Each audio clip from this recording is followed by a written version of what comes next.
I want to first of all ask you about a story we were just talking about with Elena Schneider from Politico. Looks like, it's not official yet, but it looks like Conor Lamb is going to be the new congressman from Pennsylvania.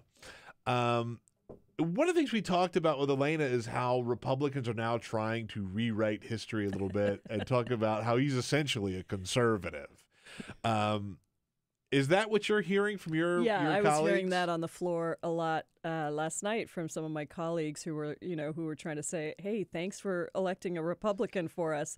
And I just started laughing because I guess you got to find some way to take a massive, massive loss, 20 points for Trump district that went for a Democrat that hasn't gone for a Democrat in many cycles, a district where the Republicans poured millions of dollars in, had the president come out, had the vice president come out, had everybody they could imagine come out to stump for their guy, and their guy still lost. Yeah. And so I think, I laughed and I said, well, if Republicans want to run against their tax bill, then we'd welcome them into the party. If Republicans want to run against cutting Medicare and Social Security, then come on in. We've got room for you in the Democratic Party. Well, it's so funny to me because, I do think that a conservative Democrat is probably an appropriate title for Conor Lamb. But at the end of the day, I'm more worried about the second part of that title. He's a Democrat, and he's for universal health care.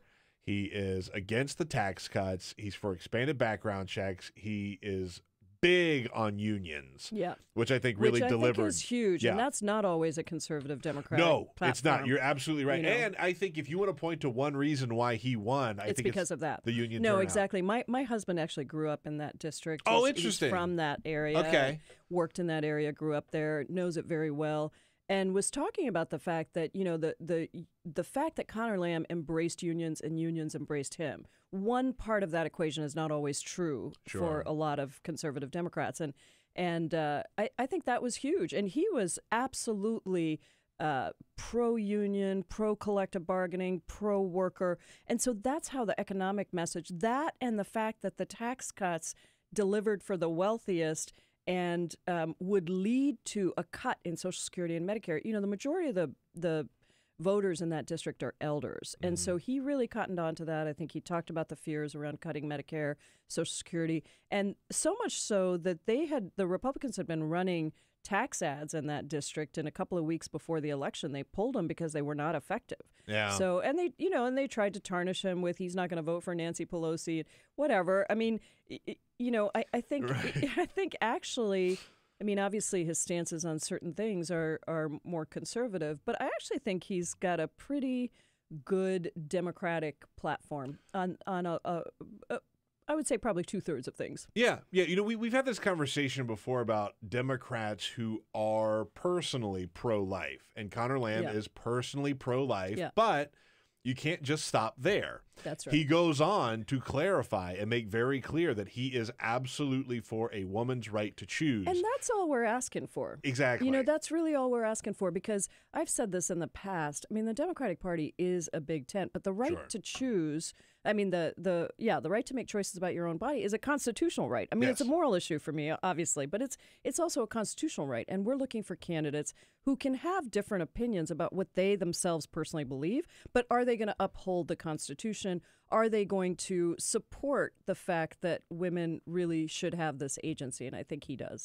So just to back up for a second on the union stuff, because when people hear, I think what a lot of progressives, which you are a dyed-in-the-wool progressive, yes, and we love you for it. So. I love it. When people hear conservative Democrat, I think a lot of progressives they get a little antsy because that could mean a lot of different things. But I think that it's okay to be a conservative Democrat if you can go into your district and you can sort of point to what you can do to make their lives better, right? And unions is one of those things. I'm reminded years ago, Elizabeth Warren made the best case for this I've ever heard. And she said, look, you want to go out and you want to make a ton of money? God love you. To quote Joe Biden. Yeah. God bless you. Go out and go make a ton of money. But you've got to recognize that if you created this product that made you a millionaire, we paid for the roads for your product to be delivered on. We paid for a police force that made sure that marauding bands didn't come and take your product from you. We collectively made sure that you got to this place. And I think that that's a strong message that Democrats running in redder areas have got to carry. I think that's right. The other thing that, and we just did a poll, we'll be releasing the results publicly next week, but I'll give you a little sneak preview. We did a poll in the Congressional Progressive Caucus, and one of the things that we looked at was, you know, voters feel like they've been left behind. I mean, that's really part of the big reason why Donald Trump won, is part of the reason Bernie Sanders was popular.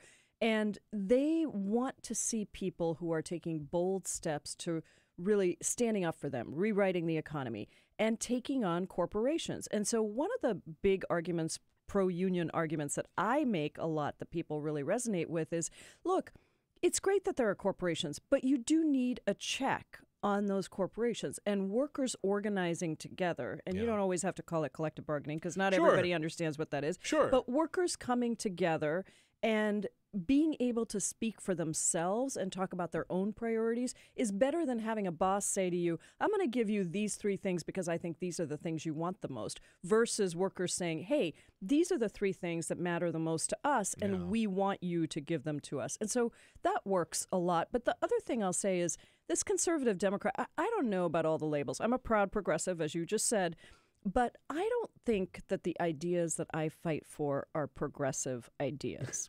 I think they are working families' ideas. And so our poll tested this. We looked at swing districts across the country, and what we found is that swing voters and progressive voters in swing districts, not in a blue district like mine, in swing districts, actually want the same thing, and they respond really well to many of the messages that Conor Lamb used. You know, I mean, they actually respond incredibly well to Medicare for all, universal health care, public option, all of those things. They respond very well to taking on corporations, taking on Wall Street, and you know, rewriting the rules of the economy. I mean, these are things that Conor Lamb said. Conor Lamb, by the way, did not take corporate PAC money. Did not take corporate PAC money, raised over $4 million, ran ads on the fact that he didn't take corporate PAC money. So, I mean, these are, I think it's very funny when Republicans say, you know, try to spin this as you elected a Republican, because if you look at his platform, he's actually, I think in many ways, he's a progressive. In some ways, he's conservative. I mean, his stance on, you know, he is pro-life, as you said, personally, but he supports a woman's right to choose. That's a progressive position in my mind, but it's also a mainstream position. I can totally live with that. Exactly. I can totally live with that. That's not a problem for me.